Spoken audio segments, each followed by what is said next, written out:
नमस्कार दोस्तों, स्वागत है आप सभी का एक बार फिर से आपके अपने यूट्यूब चैनल जीके फंडे पर। दोस्तों, जैसा कि आप स्क्रीन पे देख पा रहे हैं, आज के वीडियो में हम आपको बताएंगे राष्ट्रपति के बारे में सभी बातें विस्तार पूर्वक।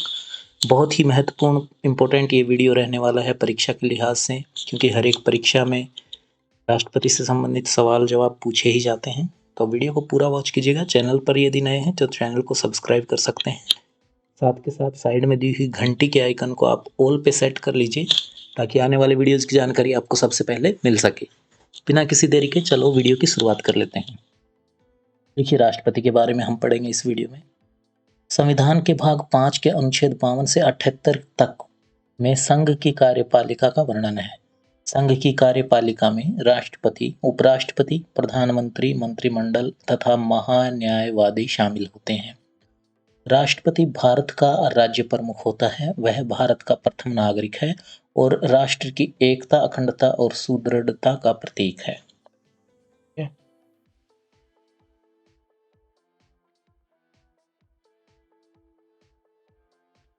अब देखिए, राष्ट्रपति का निर्वाचन। राष्ट्रपति के निर्वाचन के बारे में पढ़ेंगे। राष्ट्रपति का निर्वाचन जनता प्रत्यक्ष रूप से नहीं करती, बल्कि एक निर्वाचन मंडल के सदस्यों द्वारा उसका निर्वाचन किया जाता है।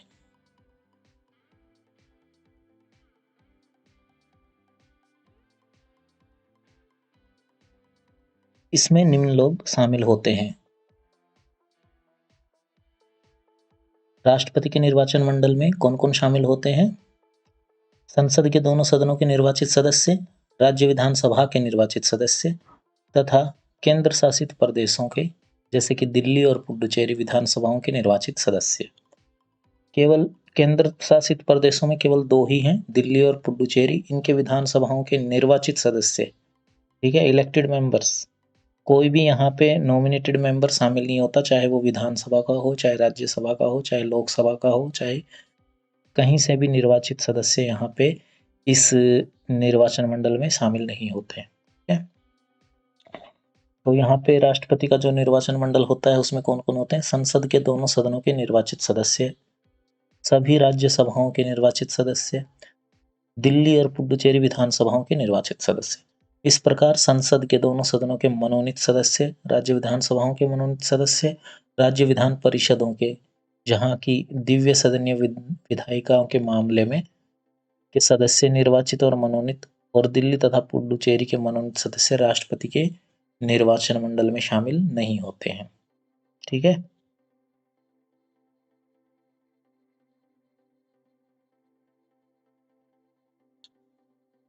जब कोई सभा विघटित हो गई हो तो उसके सदस्य राष्ट्रपति के निर्वाचन में मतदान नहीं कर सकते हैं, उस स्थिति में भी जबकि विघटित सभा का चुनाव राष्ट्रपति के निर्वाचन से पूर्व न हुआ हो।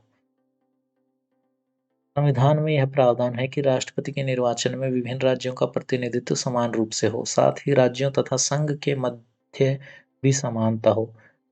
इसे प्राप्त करने के लिए राज्य विधानसभाओं तथा संसद के प्रत्येक सदस्य के मतों की संख्या निम्न प्रकार से निर्धारित होती है।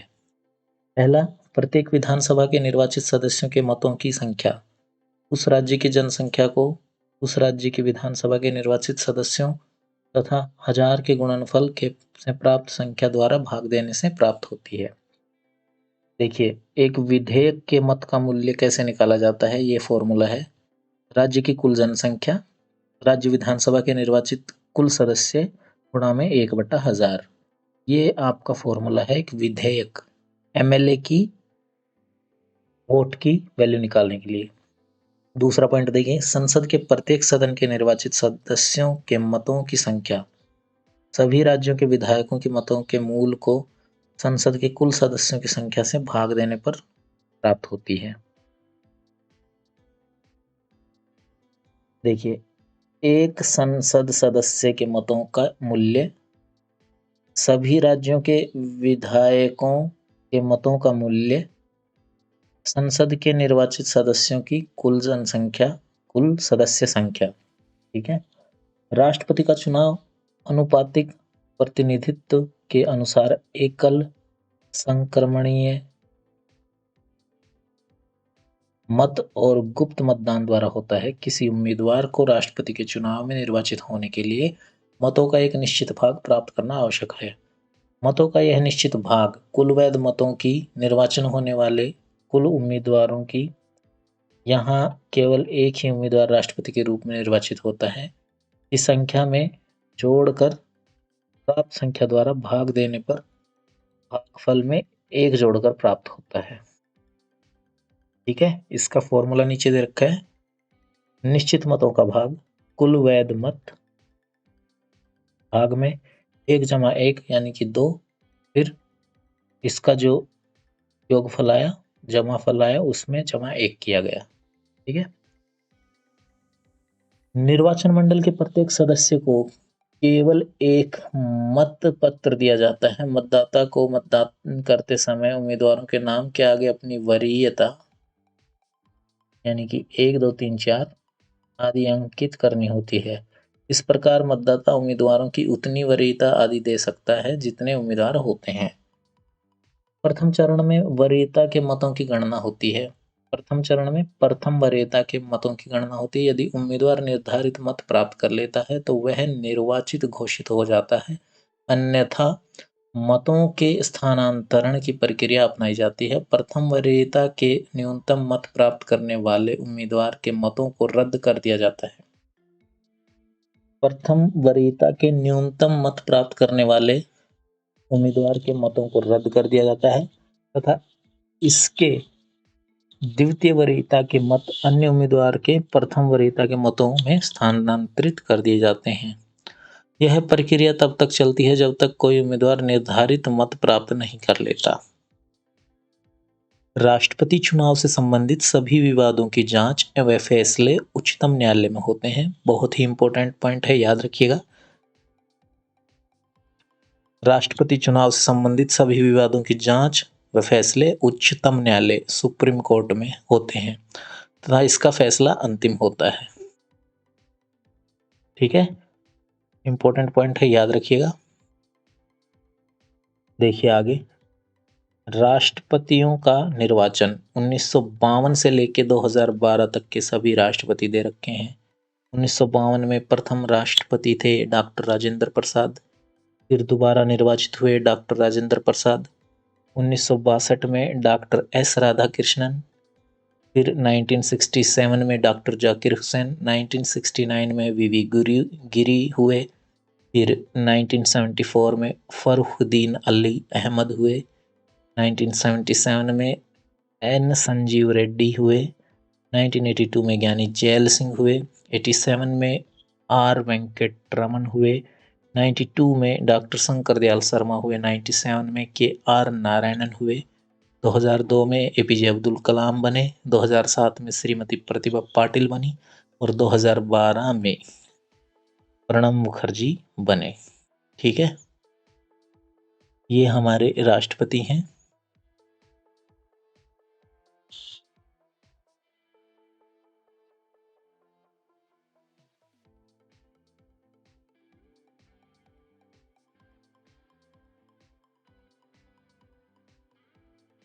अब देखिए, राष्ट्रपति के चुनाव को इस आधार पर चुनौती नहीं दी जा सकती कि निर्वाचन मंडल अपूर्ण है।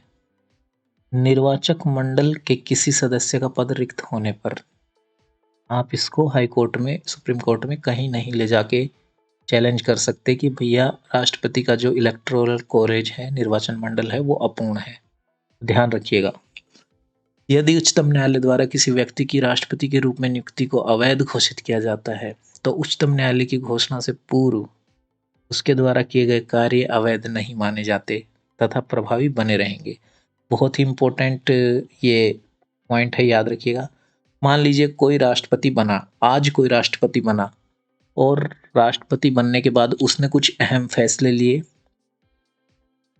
ठीक है, कुछ कार्य उसने किए और 10 दिन बाद सुप्रीम कोर्ट ने, उच्चतम न्यायालय ने उसको राष्ट्रपति से पद से हटा दिया, अवैध घोषित कर दिया। तो पिछले 10 दिन में जब तक वो राष्ट्रपति था, जो भी उसने काम किए गए, जो भी उसके काम थे, वो अवैध नहीं माने जाएंगे और प्रभावी रहेंगे। बहुत इंपॉर्टेंट पॉइंट है, याद रखिएगा।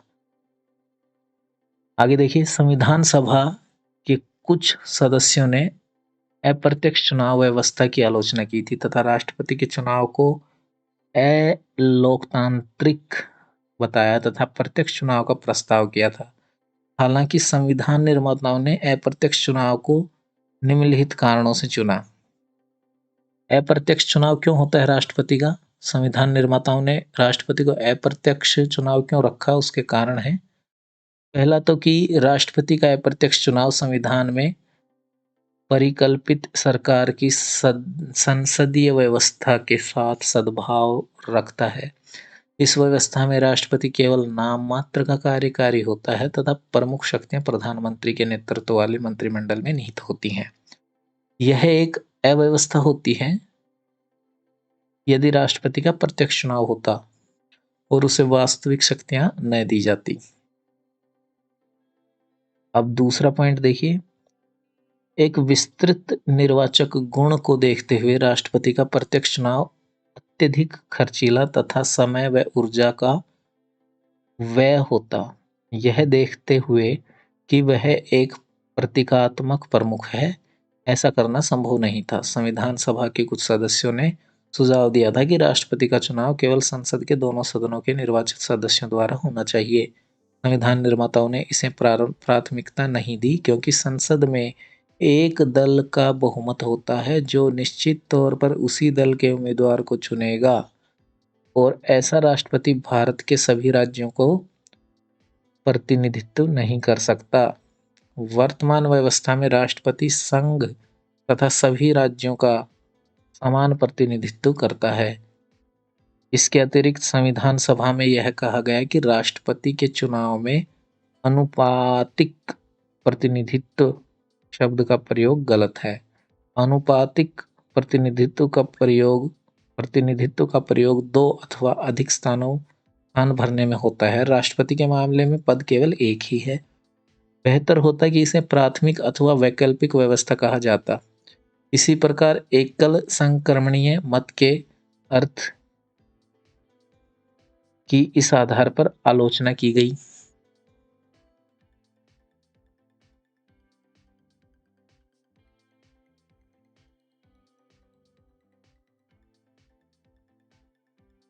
कि किसी भी मतदाता का मत एकल न होकर बहुसंख्यक होता है।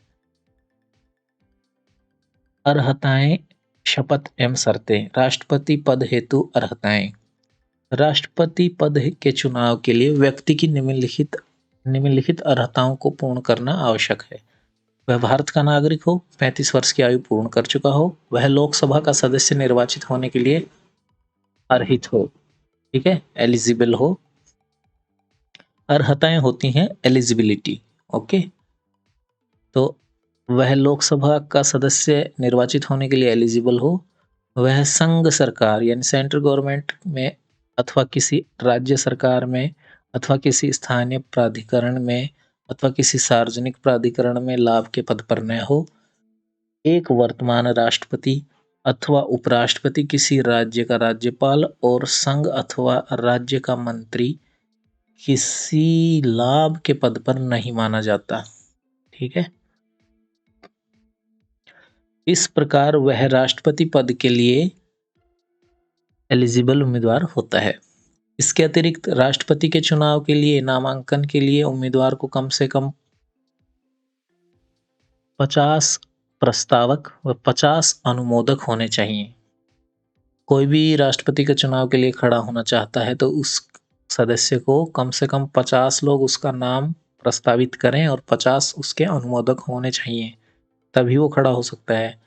और प्रत्येक उम्मीदवार भारतीय रिजर्व बैंक में 15,000 रुपये जमानत राशि के रूप में जमा करेगा। यदि उम्मीदवार कुल डाले गए मतों का 1/6 भाग प्राप्त करने में असमर्थ रहता है तो यह राशि जब्त हो जाती है, ठीक है। 1997 से पूर्व प्रस्तावकों व अनुमोदकों की संख्या 10-10 थी तथा जमानत राशि 2,500 रुपये थी। 1997 में इसे बढ़ाकर 50-50 कर दिया गया और जमानत राशि को कितना कर दिया गया, 15,000, ठीक है, ताकि उम्मीदवारों को हतोत्साहित किया जा सके जो गंभीरता से चुनाव नहीं लड़ते हैं। ऐसे उम्मीदवार जो इसे मजाक में लड़ने के लिए खड़े हो जाते हैं राष्ट्रपति का चुनाव, उनको हतोत्साहित करने के लिए ये राशि बढ़ाई गई और ये प्रस्तावक और अनुमोदक बढ़ाए गए। ठीक है। राष्ट्रपति द्वारा शपथ या प्रतिज्ञापन। राष्ट्रपति द्वारा शपथ तथा प्रतिज्ञान। राष्ट्रपति पद ग्रहण करने से पूर्व शपथ या प्रतिज्ञान लेता है। अपनी शपथ में राष्ट्रपति शपथ लेता है कि मैं श्रद्धा पूर्वक राष्ट्रपति पद का कार्य पालन करूंगा, संविधान और विधि का परिरक्षण, संरक्षण और प्रतिरक्षण करूंगा और भारत की जनता की सेवा और कल्याण में निरंतर रहूंगा। निरंतर रहूंगा। ठीक है। उच्चतम न्यायालय के मुख्य न्यायाधीश और उसकी अनुपस्थिति में, देखो सुप्रीम कोर्ट का जो चीफ जस्टिस होता है वो, या फिर उसके अनुपस्थिति में वरिष्ठतम सीनियर चीफ जस्टिस जो होता है, न्यायाधीश जो होता है, जज, वो राष्ट्रपति को शपथ दिलाता है। ठीक है। अन्य किसी भी व्यक्ति को राष्ट्रपति के रूप में कार्य करता, अन्य कोई भी व्यक्ति जो राष्ट्रपति के रूप में कार्य करता है अथवा राष्ट्रपति के कर्तव्यों का निर्वहन करता है तो इसी प्रकार की शपथ उसे लेनी होती है। अब देखिए राष्ट्रपति के पद के लिए शर्तें। संविधान द्वारा राष्ट्रपति के पद के लिए निम्नलिखित शर्तें निर्धारित की गई हैं। वह संसद के किसी भी सदन अथवा राज्य विधायिका का सदस्य नहीं होना चाहिए। यदि कोई ऐसा व्यक्ति राष्ट्रपति निर्वाचित हो जाता है तो उसे पद ग्रहण करने से पूर्व उस सदन से त्यागपत्र देना होगा। ठीक है। राष्ट्रपति, अगर मान लो कोई ऐसा व्यक्ति है जो एमएलए है या एमपी है, ठीक है, और उसे राष्ट्रपति चुन लिया गया है तो उसे राष्ट्रपति पद की शपथ लेने से पूर्व, पद ग्रहण करने से पहले उस सदन से अपनी सदस्यता छोड़नी पड़ती है, त्यागपत्र देना होता है। वह कोई अन्य लाभ का पद धारण नहीं करेगा। उसे बिना कोई किराया चुकाए आधिकारिक निवास राष्ट्रपति भवन आवंटित होगा। उसे संसद द्वारा निर्धारित उपलब्धियों, भत्ते व विशेष अधिकार प्राप्त होंगे। उसकी उपलब्धियां और भत्ते उसकी पदावधि के दौरान कम नहीं किए जाएंगे। ठीक है। 2008 में संसद ने राष्ट्रपति का वेतन 50,000 से बढ़ाकर 1.5 लाख रुपए प्रतिमाह तथा पेंशन उसके मासिक वेतन की आधी प्रतिमाह कर दी गई। ठीक है। इसके अलावा भूतपूर्व राष्ट्रपतियों को पूर्ण सुसज्जित आवास, फोन की सुविधा, कार, चिकित्सा सुविधा, यात्रा सुविधा, सचिवालय स्टाफ एवं 60,000 रुपये प्रति वर्ष तक कार्यलीन खर्च मिलता है। राष्ट्रपति के निधन के बाद उसके पति पत्नी को परिवार पेंशन मिलती है जो कि राष्ट्रपति को मिलने वाली पेंशन से आधी होती है। इसके अलावा उन्हें पूर्ण सुसज्जित आवास, फोन की सुविधा, कार, चिकित्सा सुविधा, यात्रा सुविधा, सचिवालय स्टाफ एवं 12,000 रुपये प्रति वर्ष तक कार्यलयीन खर्च मिलता है। राष्ट्रपति को अनेक विशेषाधिकार प्राप्त हैं। उसे अपने आधिकारिक कार्यों में किसी भी विधिक जिम्मेदारियों से उन्मुक्ति होती है। अपने कार्यकाल के दौरान उसे किसी भी आपराधिक कार्यवाही से उन्मुक्ति होती है, यहाँ तक कि व्यक्तिगत कृत्य से भी। ठीक है। राष्ट्रपति की पदावधि। राष्ट्रपति की पदावधि उसके पद धारण करने की तिथि से 5 वर्ष तक होती है। हालांकि वह अपनी पदावधि से किसी भी समय अपना त्यागपत्र उपराष्ट्रपति को दे सकता है। तो राष्ट्रपति अपना त्यागपत्र किसे देगा? उपराष्ट्रपति को। और उपराष्ट्रपति किसे देगा? राष्ट्रपति को। इसके अतिरिक्त उसे कार्यकाल पूरा होने से पूर्व महाभियोग चलाकर भी उसके पद से हटाया जा सकता है। जब तक उसका उत्तराधिकारी पद ग्रहण न कर ले, राष्ट्रपति अपने 5 वर्ष के कार्यकाल के उपरांत भी पद पर बना रह सकता है। वह इस पद पर पुनः निर्वाचित हो सकता है। वह कितनी ही बार पुनः निर्वाचित हो सकता है? हालांकि अमेरिका में एक व्यक्ति 2 बार से अधिक राष्ट्रपति नहीं बन सकता। तो अमेरिका में क्या होता है, कोई भी व्यक्ति 2 बार राष्ट्रपति बन सकता है, उससे ज्यादा नहीं बन सकता। लेकिन हमारे यहाँ पे इंडिया में कोई भी व्यक्ति कितनी भी बार राष्ट्रपति बन सकता है, 10 बार, 20 बार, 30 बार, 50 बार, 1000 बार, कितनी भी बार, कोई लिमिट नहीं है। ठीक है। अब देखिए राष्ट्रपति पर महाभियोग। राष्ट्रपति पर संविधान का उल्लंघन करने पर महाभियोग चलाकर उसे उसके पद से हटाया जा सकता है। हालांकि संविधान ने संविधान का उल्लंघन वाक्य को परिभाषित नहीं किया है। ठीक है। महाभियोग के आरोप संसद के किसी भी सदन में प्रारंभ किए जा सकते हैं। तो राष्ट्रपति को हटाने के लिए जो महाभियोग होता है उसके आरोप आप लोकसभा या राज्यसभा किसी भी सदन में प्रारंभ कर सकते हो। इन आरोपों पर संसद इन आरोपों पर सदन के 1/4 1/4 सदस्यों का उस सदन के सदस्यों की बात कर रहा हूं जिसमें आरोप लगाए गए हैं। ठीक है। लोकसभा के होंगे तो लोकसभा के सदस्य होने चाहिए। राज्यसभा में अगर आरोप लगाए गए हैं तो राज्यसभा के सदस्य होने चाहिए। और कितने होने चाहिए? 1/4 1/4 टोटल सदस्यों का 1/4 उनके हस्ताक्षर होने चाहिए। और राष्ट्रपति को 14 दिन का नोटिस देना चाहिए। महाभियोग का प्रस्ताव 2/3 बहुमत से पारित होने के पश्चात यह दूसरे सदन में भेजा जाता है। और फिर वो सदन क्या करेगा? 1/4 ने हस्ताक्षर कर दिए और 2/3 बहुमत से पारित हो गया उस सदन से। फिर ये दूसरे सदन में जाता है जिसे इन आरोपों की जांच करनी चाहिए।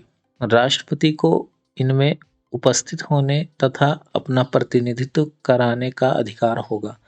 यदि दूसरा सदन इन आरोपों को सही पाता है और महाभियोग प्रस्ताव को 2/3 बहुमत से पारित करता है, दूसरा सदन भी इस प्रस्ताव को 2/3 बहुमत से पास कर देता है, तो राष्ट्रपति को प्रस्ताव पारित होने की तिथि से उसके पद से हटाना होगा। ठीक है। तो ये है महाभियोग का प्रोसीजर। महाभियोग की प्रणाली आपने देखी।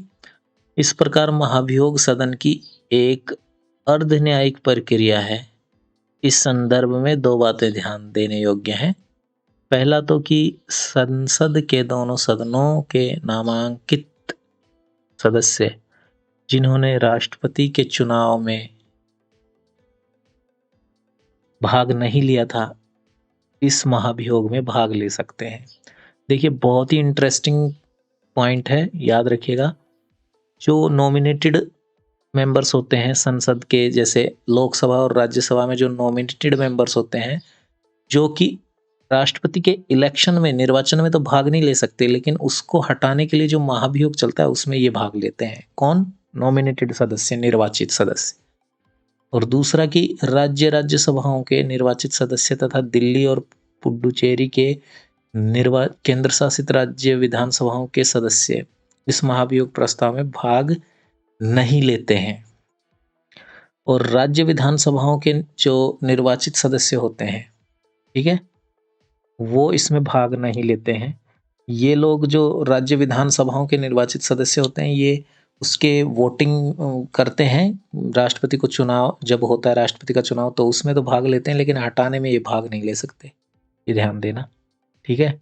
तो थोड़ा सा ध्यान देने योग्य बात है यहाँ पे। भाग नहीं लेते हैं जिन्होंने राष्ट्रपति के चुनाव में भाग लिया था। अभी तक किसी भी राष्ट्रपति को महाभियोग नहीं चलाया गया है। ठीक है। राष्ट्रपति के पद की रिक्तता। राष्ट्रपति का पद इस प्रकार से रिक्त हो सकता है: 5 वर्ष का कार्यकाल समाप्त होने पर, या फिर उसके त्याग पत्र देने पर, या महाभियोग प्रक्रिया द्वारा उसको पद से हटाने पर, या फिर उसकी मृत्यु पर। अन्यथा जैसे यदि वह पद ग्रहण करने के लिए एलिजिबल न हो अथवा निर्वाचन अवैध घोषित हो। यदि पद रिक्त होने का कारण उसके कार्यकाल का समाप्त होना हो, तो उस पद को भरने हेतु उसके कार्यकाल पूर्ण होने से पूर्व नया चुनाव कराना चाहिए। यदि नए राष्ट्रपति के चुनाव में किसी कारण कोई देरी हो, वर्तमान राष्ट्रपति अपने पद पर बना रहेगा। ठीक है। 5 वर्ष पूरे हो गए लेकिन चुनाव नहीं हुआ राष्ट्रपति का, तो पुराना वाला राष्ट्रपति ही राष्ट्रपति बना रहेगा जब तक कि नया चुनाव राष्ट्रपति चुन के ना आ जाए। संविधान ने यह उपबंध राष्ट्रपति के न होने पर पद रिक्त होने की शासनांतरण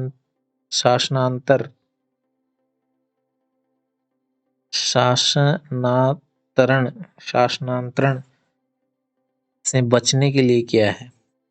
इस स्थिति में उपराष्ट्रपति को यह अवसर नहीं मिलता है कि वह कार्यवाहक राष्ट्रपति की तरह कार्य करे और उसके कर्तव्यों का निर्वहन करे। यदि उसका पद उसकी मृत्यु, त्यागपत्र, निकासन अथवा अन्यथा किसी कारण से रिक्त होता है तो नए राष्ट्रपति का चुनाव पद रिक्त होने की तिथि से 6 महीने के भीतर कराना चाहिए। ठीक है, यदि राष्ट्रपति की मृत्यु हो जाए या फिर वो रिजाइन कर दे, ये सब कारण से अगर उसका पद रिक्त हो तो रिक्त होने से 6 महीने के भीतर उसका चुनाव होना चाहिए नए राष्ट्रपति का। ठीक है, नया निर्वाचन राष्ट्रपति पद ग्रहण करने से 5 वर्ष तक अपने पद पर बना रहेगा। यदि राष्ट्रपति का पद उसकी मृत्यु, त्यागपत्र, निकासन अथवा अन्य किसी कारणों से रिक्त हो तो उपराष्ट्रपति नए राष्ट्रपति के निर्वाचन होने तक कार्यवाहक राष्ट्रपति के रूप में कार्य करेगा। इसके अतिरिक्त यदि वर्तमान राष्ट्रपति अनुपस्थिति, बीमारी या अन्य कारणों से अपने पद पर कार्य करने में असमर्थ हो तो भी क्या होगा, उस स्थिति में भी उपराष्ट्रपति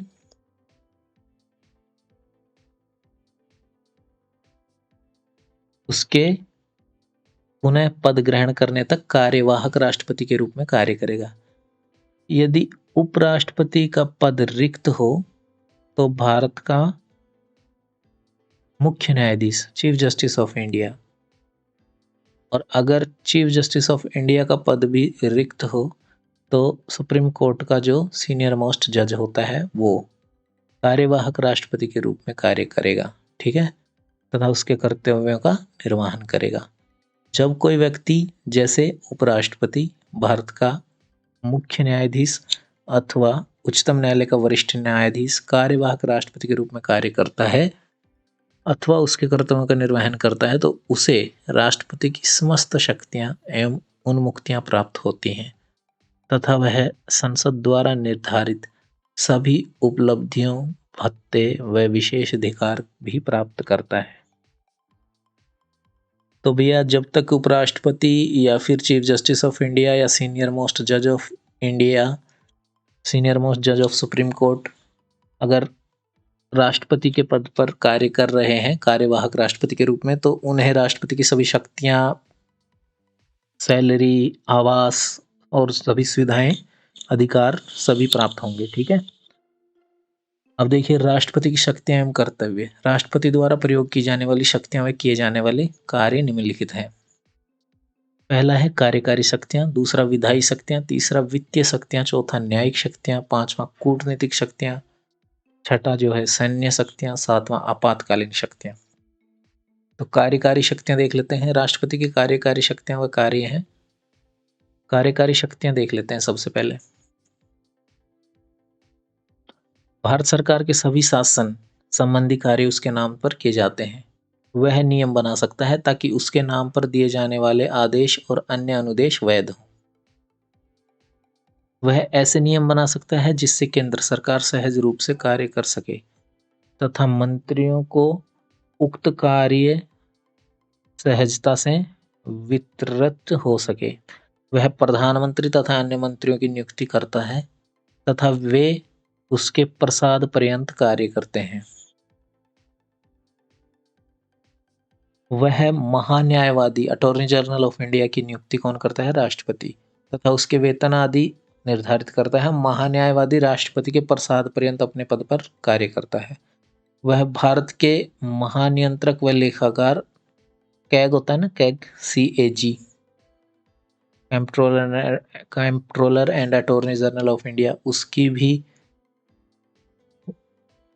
मुख्य चुनाव आयुक्त, देखो उसकी भी नियुक्ति कौन करता है? राष्ट्रपति। मुख्य चुनाव आयुक्त की भी नियुक्ति राष्ट्रपति करता है तथा अन्य चुनाव आयुक्तों की, संघ लोक सेवा आयोग के अध्यक्ष व सदस्यों की, राज्य के राज्यपालों की, वित्त आयोग के अध्यक्ष की और उनके वित्त आयोग के जो सदस्य होते हैं उनकी सभी की नियुक्तियां कौन करता है? राष्ट्रपति। काफी इंपॉर्टेंट पॉइंट है, याद रखिएगा। ये दोनों पॉइंट काफी इंपॉर्टेंट है। वह केंद्र के प्रशासनिक कार्यों और विधायिका के प्रस्तावों से संबंधित जानकारी की मांग प्रधानमंत्री से कर सकता है। ठीक है, राष्ट्रपति प्रधानमंत्री से किसी भी ऐसे निर्णय का प्रतिवेदन भेजने के लिए कह सकता है जो किसी मंत्री द्वारा लिया गया हो किंतु पूर्ण मंत्रिपरिषद ने इसका अनुमोदन नहीं किया हो। वह अनुसूचित जाति, अनुसूचित जनजाति तथा अन्य पिछड़े वर्गों के लिए एक आयोग की नियुक्ति कर सकता है। वह केंद्र, राज्य तथा विभिन्न राज्यों के मध्य सहयोग के लिए एक अंतर्राज्यीय परिषद की नियुक्ति कर सकता है। वह स्वयं द्वारा नियुक्त प्रशासकों के द्वारा केंद्र शासित राज्यों का प्रशासन सीधे संभाल सकता है। वह किसी भी क्षेत्र को अनुसूचित क्षेत्र घोषित कर सकता है। ठीक है, उसे अनुसूचित क्षेत्रों तथा जनजातीय क्षेत्रों के प्रशासक की शक्तियां प्राप्त होती हैं। अब देखिए विधायी शक्तियां। राष्ट्रपति की विधायी शक्तियां निम्न प्रकार से हैं। राष्ट्रपति भारतीय संसद का अभिन्न अंग है तथा उसे निम्नलिखित विधायी शक्तियां प्राप्त हैं। वह संसद की बैठक बुला सकता है अथवा कुछ समय के लिए स्थगित कर सकता है और लोकसभा को विघटित कर सकता है। वह संसद के संयुक्त अधिवेशन का आह्वान कर सकता है जिसकी अध्यक्षता लोकसभा अध्यक्ष करता है। वह प्रत्येक नए चुनाव के बाद तथा प्रत्येक वर्ष संसद के प्रथम अधिवेशन को संबोधित कर सकता है। तो हर नए चुनाव के बाद और प्रत्येक वर्ष संसद के प्रथम अधिवेशन को वो संबोधित कर सकता है। वह संसद में लंबित किसी विधेयक या अन्यथा किसी संबंध में संसद को संदेश भेज सकता है।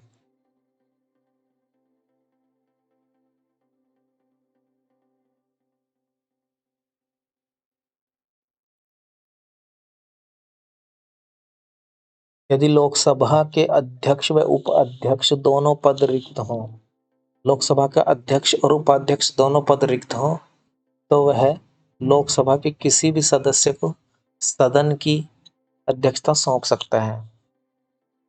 देखो, लोकसभा का अध्यक्ष और उपाध्यक्ष दोनों ही नहीं है, एब्सेंट है, तो वो लोक राष्ट्रपति जो होता है लोकसभा के किसी भी मेंबर को सदन का अध्यक्ष बना सकता है। इसी प्रकार यदि राज्यसभा के सभापति व उपसभापति दोनों पद रिक्त हो तो वह राज्यसभा के किसी भी सदस्य को सदन की अध्यक्षता सौंप सकता है। ठीक है, राज्यसभा के केस में भी यदि सभापति उपसभापति दोनों एब्सेंट हैं तो भी राष्ट्रपति राज्यसभा के किसी भी मेंबर को सदन का अध्यक्ष बना सकता है। ठीक है, अब देखिए आगे। वह साहित्य, विज्ञान, कला व समाज से जुड़े अथवा जानकार व्यक्तियों में से 12 सदस्यों को राज्यसभा के लिए मनोनीत करता है। वह लोकसभा में 2 एंग्लो इंडियन समुदाय कम्युनिटी जो होती है एंग्लो इंडियंस की, उसके 2 सदस्य लोकसभा में मनोनीत करता है। वह चुनाव आयोग से परामर्श कर संसद सदस्यों की निर्भरता के प्रश्न पर निर्णय करता है। संसद में कुछ विशेष प्रकार के विधेयकों को प्रस्तुत करने के लिए राष्ट्रपति की सिफारिश अथवा आज्ञा आवश्यक है। उदाहरणार्थ, भारत की संचित निधि से खर्च संबंधी विधेयक अथवा राज्यों की सीमा परिवर्तन या नए राज्य के निर्माण या संबंधी विधेयक। जब एक विधेयक संसद द्वारा पारित होकर राष्ट्रपति के पास भेजा जाता है तो वह विधेयक को अपनी स्वीकृति देता है अथवा विधेयक पर अपनी स्वीकृति सुरक्षित रखता है अथवा विधेयक को संसद के पुनर्विचार के लिए लौटा देता है अगर वो धन विधेयक नहीं है तो। ठीक है, हालांकि यदि संसद विधेयक को संशोधन या बिना किसी संशोधन के पुनः पारित करती है तो राष्ट्रपति को इसे अपनी सहमति देनी ही होती है।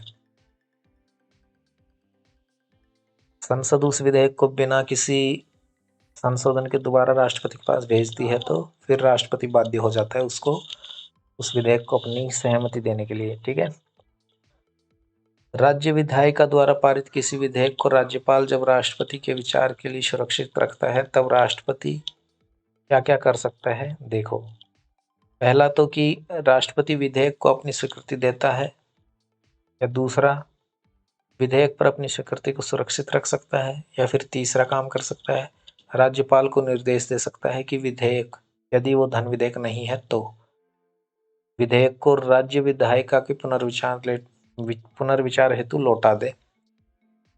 यह ध्यान देने की बात है कि यदि राज्य विधायिका विधेयक को पुनः राष्ट्रपति की सहमति के लिए भेजती है तो राष्ट्रपति स्वीकृति देने के लिए बाध्य नहीं है। तो ये हमारा राज्य विधायिका के संदर्भ में बाध्य नहीं होता राष्ट्रपति, अगर विधेयक दोबारा से आ गया है तो। लेकिन अगर विधेयक जो है संसद के पुनर्विचार हेतु लौटा दिया राष्ट्रपति ने, ठीक है, और संसद उसे दोबारा बिना संशोधन के पास कर देती है, तो संसद के केस में यानी कि लोकसभा और राज्यसभा के केस में तो बाध्य होता है, लेकिन राज्य विधान पालिका के संदर्भ में बाध्य नहीं होता। ठीक है, अब देखिए, वह संसद के 17 की अवधि में अध्यादेश जारी कर सकता है। वह अध्यादेश संसद की पुनः बैठक के 6 हफ्तों के भीतर संसद द्वारा अनुमोदित करना आवश्यक है। वह किसी अध्यादेश को किसी भी समय वापस ले सकता है।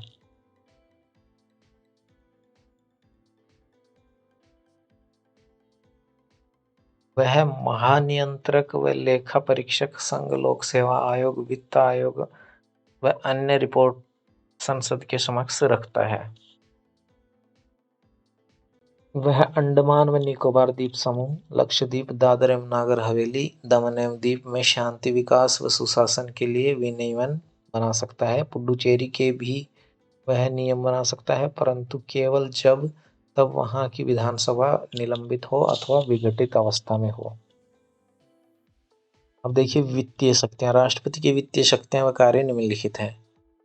धन विधेयक राष्ट्रपति की पूर्वानुमति से ही संसद में प्रस्तुत किया जा सकता है। वह वार्षिक वित्तीय विवरण यानी कि केंद्रीय जो बजट होता है उसको राष्ट्रपति संसद के समक्ष रखता है। अनुदान की कोई भी मांग उसकी सिफारिश के बिना नहीं की जा सकती। वह भारत की आकस्मिक निधि से किसी अदृश्य व्यय हेतु अग्रिम भुगतान की व्यवस्था कर सकता है। वह राज्य व केंद्र के मध्य राजस्व के बंटवारे के लिए प्रत्येक 5 वर्ष में एक वित्त आयोग का गठन करता है। अब राष्ट्रपति की न्यायिक शक्तियां देख लीजिए। राष्ट्रपति की न्यायिक शक्तियां निम्न प्रकार से हैं। वह उच्चतम न्यायालय के मुख्य न्यायाधीश और उच्चतम न्यायालय व उच्च न्यायालय के न्यायाधीशों की नियुक्ति करता है। वह उच्चतम न्यायालय से किसी विधि या तथ्य पर सलाह ले सकता है, परंतु उच्चतम न्यायालय की यह सलाह राष्ट्रपति पर बाध्यकारी नहीं है।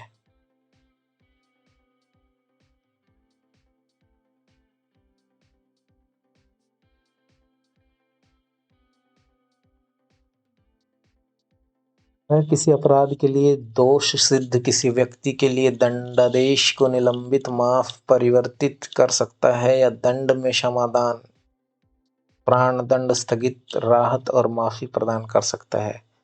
उन सभी मामलों में जिनमें सजा सैन्य न्यायालय में दी गई हो, उन सभी मामलों में जिनमें केंद्र विधियों के विरुद्ध अपराध के लिए सजा दी गई हो, और उन सभी मामलों में जिनमें दंड का स्वरूप प्राणदंड हो।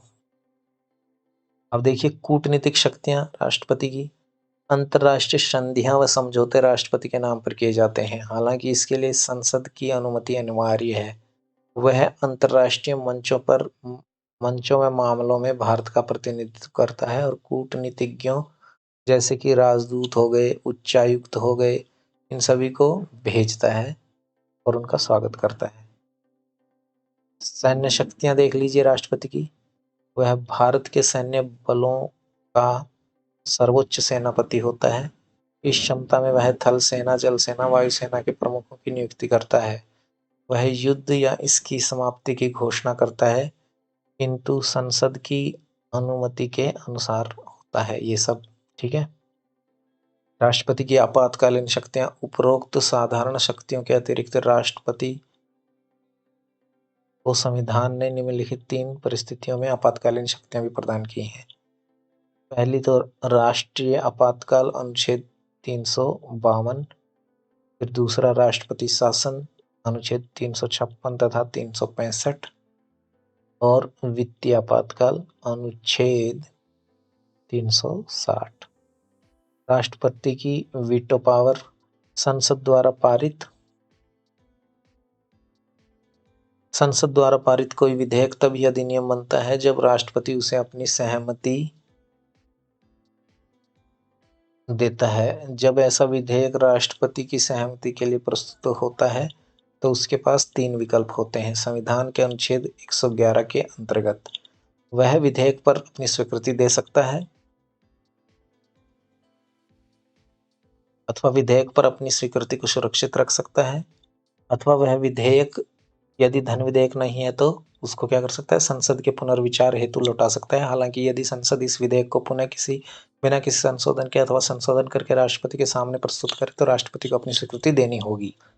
इस प्रकार राष्ट्रपति के पास संसद द्वारा पारित विधेयकों को संबंध में वीटो शक्ति नहीं होती है, अर्थात वह विधेयक को अपनी स्वीकृति के लिए सुरक्षित रख सकता है। राष्ट्रपति को ये शक्तियां देने के 2 कारण हैं। संसद को जल्दबाजी और सही ढंग से विचारित न किए गए विधान बनाने से रोकना और किसी असंवैधानिक विधान को रोकने के लिए, ठीक है। और वर्तमान राज्यों के कार्यकारी प्रमुखों की वीटो शक्तियों को 4 प्रकार से वर्गीकृत किया गया है। अत्यंतिक वीटो अर्थात विधायिका द्वारा पारित विधेयक पर अपनी राय सुरक्षित रखना। विशेषित वीटो जो विधायिका द्वारा उच्च बहुमत द्वारा निरस्त की जा सके। निलंबकारी वीटो जो विधायिका द्वारा साधारण बहुमत द्वारा निरस्त की जा सके। पॉकेट वीटो जो विधायिका द्वारा पारित विधेयक पर कोई निर्णय नहीं करना, ये होती है पॉकेट वीटो। अब देखिए, उपरोक्त 4 में से भारत के राष्ट्रपति में 3 शक्तियां अत्यंतिक वीटो, निलंबकारी वीटो और पॉकेट वीटो निहित है। भारत के राष्ट्रपति के संदर्भ में विशेषित वीटो महत्वहीन है तथा यह अमेरिका के राष्ट्रपति द्वारा प्रयोग किया जाता है। भारत के राष्ट्रपति के 3 वीटो की व्याख्या निम्न प्रकार से है। पहली देखिए, अत्यंतिक वीटो, इसका संबंध राष्ट्रपति की उस शक्ति से है जिसमें वह संसद द्वारा पारित किसी विधेयक को अपने पास सुरक्षित रखता है। यह विधेयक इस प्रकार समाप्त हो जाता है और अधिनियम नहीं बन पाता। सामान्यतः यह वीटो निम्न 2 मामलों में प्रयोग किया जाता है। पहला, गैर सरकारी सदस्यों के विधेयक संबंध में, और दूसरा सरकारी विधेयक के संबंध में जब मंत्रिमंडल त्यागपत्र दे दे। ठीक है।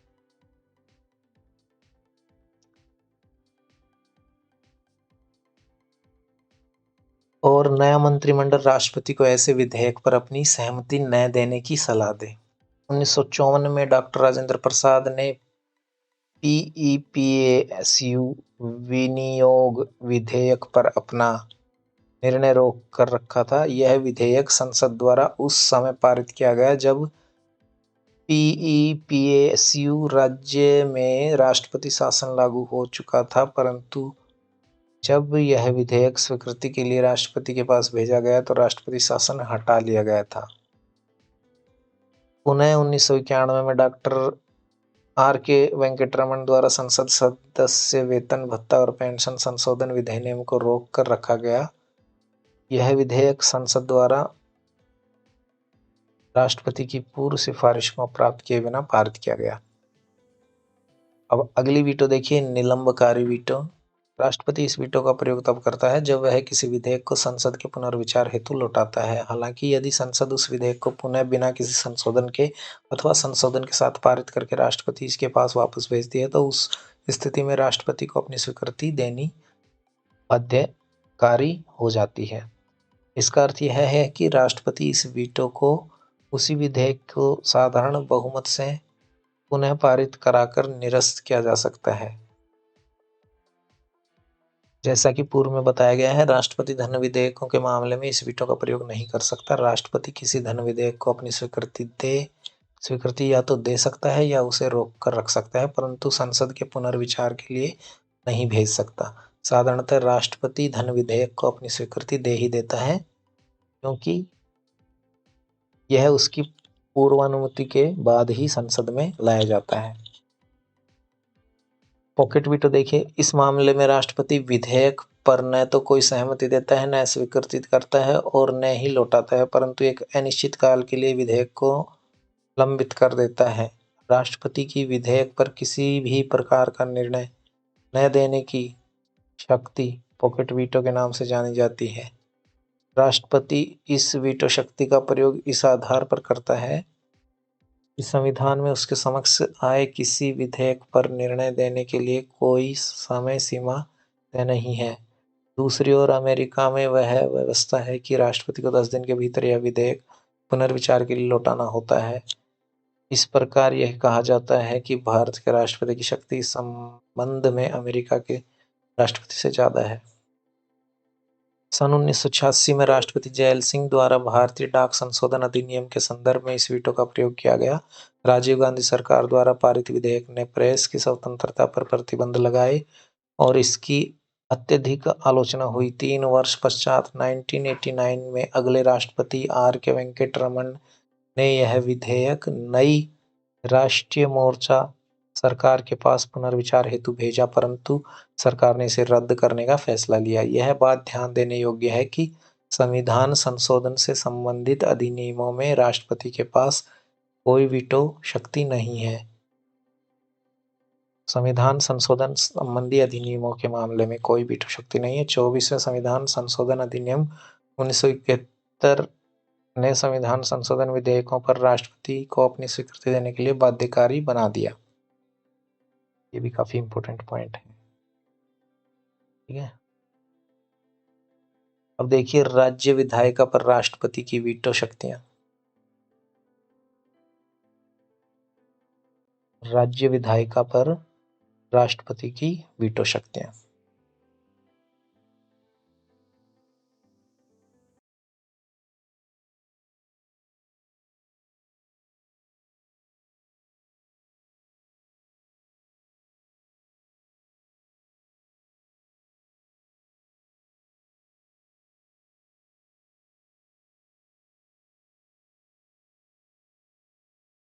राज्यपाल अथवा राष्ट्रपति यदि विधेयक राष्ट्रपति के विचारार्थ लाया गया हो उस पर अपनी स्वीकृति देता है।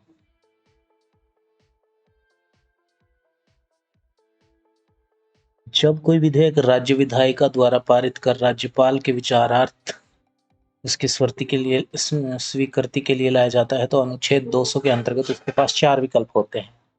वह विधेयक पर अपनी स्वीकृति दे सकता है, अथवा वह विधेयक पर अपनी स्वीकृति सुरक्षित रख सकता है, अथवा वह विधेयक यदि धन विधेयक न हो विधेयक को राज्य विधायिका के पुनर्विचार के लिए लौटा सकता है। वह विधेयक को राष्ट्रपति के विचाराधीन आरक्षित रख सकता है। जब कोई विधेयक राज्यपाल द्वारा राष्ट्रपति के विचारार्थ आरक्षित किया जाता है तो राष्ट्रपति के पास 3 विकल्प होते हैं। अनुच्छेद 201 के तहत राष्ट्रपति विधेयक पर अपनी स्वीकृति दे सकता है, राष्ट्रपति विधेयक पर अपनी स्वीकृति सुरक्षित रख सकता है, अथवा राष्ट्रपति राज्यपाल को निर्देश दे सकता है कि वह विधेयक यदि धन विधेयक नहीं हो तो राज्य विधायिका के पास पुनर्विचार हेतु लौटा दे। यदि राज्य विधायिका किसी संशोधन के बिना अथवा संशोधन करके पुनः विधेयक को पारित कर राष्ट्रपति के पास भेजती है तो राष्ट्रपति इस पर अपनी सहमति देने के लिए बाध्य नहीं है। राष्ट्रपति की वीटो शक्तियां एक नजर में देख लेते हैं। इस सारिणी में केंद्रीय विधायिका और राज्य विधायिका दोनों के संबंध में राष्ट्रपति की वीटो शक्तियां। केंद्र विधायिका में सामान्य विधेयकों के संबंध में स्वीकृति दे सकता है, अस्वीकार कर सकता है, वापस कर सकता है। और राज्य विधायिका के संबंध में स्वीकृति दे सकता है, अस्वीकार कर सकता है, वापस कर सकता है। सामान्य विधेयक के संबंध में तो सेम है। धन विधेयक के संबंध में देखिए स्वीकृति दे सकता है या फिर अस्वीकार कर सकता है परंतु वापस नहीं कर सकता। स्वीकृति दे सकता है, अस्वीकार कर सकता है परंतु वापस नहीं कर सकता। धन विधेयक के संबंध में भी सेम। अब देख लीजिए संविधान संशोधन अध्यादेश विधेयक के संबंध में केवल स्वीकृति दे सकता है, न वापस कर सकता, न अस्वीकार कर सकता। और संविधान संशोधन संबंधी विधेयकों को राज्य विधायिका में प्रस्तुत नहीं किया जा सकता। ठीक है, अब देखते हैं आगे का। इसका अर्थ यह है कि राज्य विधायिका राष्ट्रपति के वीटो को निरस्त नहीं कर सकती। इसके अतिरिक्त संविधान में यह समय सीमा भी तय नहीं है कि राज्यपाल द्वारा राष्ट्रपति के विचारार्थ रखे गए विधेयक पर राष्ट्रपति कब तक अपना निर्णय दे। इस प्रकार राष्ट्रपति राज्य विधेयकों के संबंध में भी पॉकेट वीटो का प्रयोग कर सकता है। तालिका 17.2 में राष्ट्रपति की केंद्रीय तथा राज्य विधायकों के संबंध में वीटो शक्तियों का वर्णन सारांश दिया गया है। वो सारणी हमने देख ही ली है। राष्ट्रपति की अध्यादेश जारी करने की शक्तियां। संविधान के अनुच्छेद 123 के तहत राष्ट्रपति को संसद के सत्रावसान की अवधि में अध्यादेश जारी करने की शक्ति प्रदान की गई है। इन अध्यादेशों का प्रभाव व शक्तियां संसद द्वारा बनाए गए कानून की तरह होती है, परंतु ये प्रकृति से अल्पकालीन होते हैं। राष्ट्रपति की अध्यादेश जारी करने की सर्वाधिक महत्वपूर्ण विधायी शक्ति है। यह शक्ति उसे अप्रत्याशित अथवा अविलंबनीय मामलों से निपटने हेतु दी गई है, परंतु इस शक्ति के प्रयोग में निम्नलिखित 4 सीमाएं हैं। वह अध्यादेश केवल तभी जारी कर सकता है जब संसद के दोनों सदन अथवा दोनों में से किसी भी एक सदन का सत्र न चल रहा हो। अध्यादेश उस समय भी जारी किया जा सकता है जब संसद में केवल एक सदन का सत्र चल रहा हो, क्योंकि कोई भी विधेयक दोनों सदनों द्वारा पारित किया जाना होता है, न कि केवल एक सदन द्वारा। जब संसद के दोनों सदनों का सत्र चल रहा हो, उस समय जारी किया गया अध्यादेश अमान्य है। इस प्रकार राष्ट्रपति की अध्यादेश जारी करने की शक्ति विधायिका की समानांतर शक्ति नहीं है। राष्ट्रपति कोई अध्यादेश केवल तभी जारी कर सकता है जब वह इस बात से संतुष्ट हो कि मौजूदा परिस्थिति ऐसी है कि उसके लिए तत्काल कार्रवाई करना आवश्यक है। कपूर केस में सुप्रीम कोर्ट ने कहा, राष्ट्रपति की संतुष्टि पर असद्भाव के आधार पर प्रश्न चिन्ह लगाया जा सकता है। इसका अर्थ यह है कि राष्ट्रपति द्वारा अध्यादेश जारी करने के निर्णय पर न्यायालय में इस आधार पर प्रश्न उठाया जा सकता है कि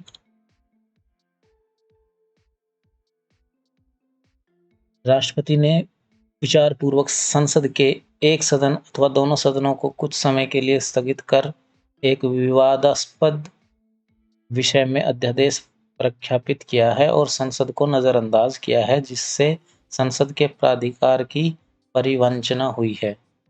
38वें संविधान संशोधन अधिनियम 1975 में कहा गया कि राष्ट्रपति की संतुष्टि अंतिम व मान्य होगी तथा न्यायिक समीक्षा से परे होगी, परंतु 44वें संविधान संशोधन द्वारा इस उपबंध का लोप कर दिया गया।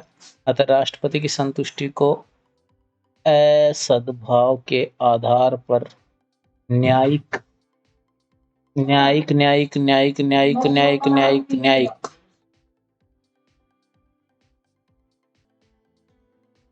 ध्यान से सुनिएगा, न्यायिक चुनौती दी जा सकती है। ओके,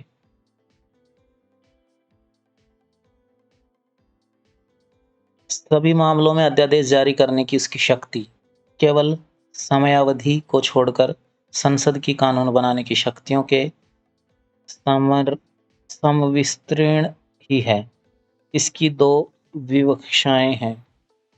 अध्यादेश केवल उन्हीं मुद्दों पर जारी किया जा सकता है जिन पर संसद कानून बना सकती है, और अध्यादेश को वही संवैधानिक सीमाएं होंगी जो संसद द्वारा बनाए गए किसी कानून की होती हैं। अतः एक अध्यादेश किसी भी मौलिक अधिकार का लघुकरण अथवा उसको छीन नहीं सकता।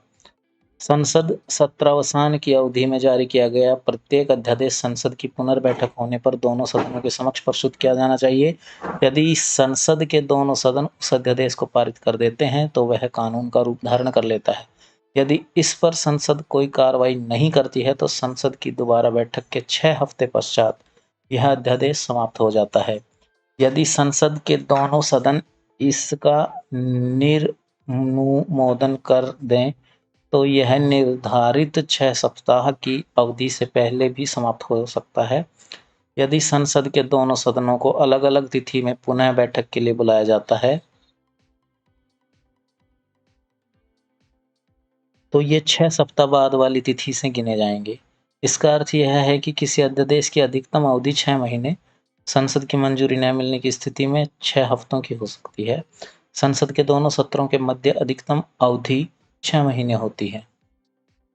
यदि कोई अध्यादेश सभापटल पर रखने से पूर्व ही समाप्त हो जाए तो इसके अंतर्गत किए गए कार्य वैध व प्रभावी रहेंगे। राष्ट्रपति किसी भी समय किसी अध्यादेश को वापस ले सकता है। हालांकि राष्ट्रपति की अध्यादेश जारी करने की शक्ति उसकी कार्य स्वतंत्रता का अंग नहीं है और वह किसी भी अध्यादेश को प्रधानमंत्री के नेतृत्व वाले मंत्रिमंडल की सलाह पर ही जारी कर सकता है अथवा वापस लेता है।